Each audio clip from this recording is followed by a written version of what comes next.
Sunday is the perfect time to get your SEO dough rising for the week ahead. While everyone else is waiting for Monday to start, you can get a head start and boost your rankings with just 3 simple moves. Think of it as prepping your ingredients before baking, because the right mix makes all the difference.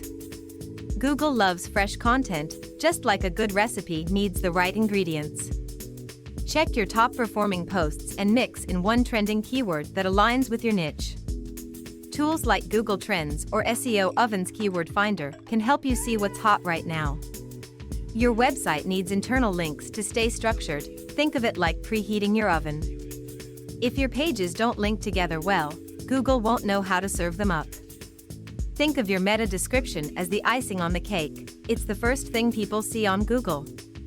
If yours is outdated or too vague, it won't attract clicks.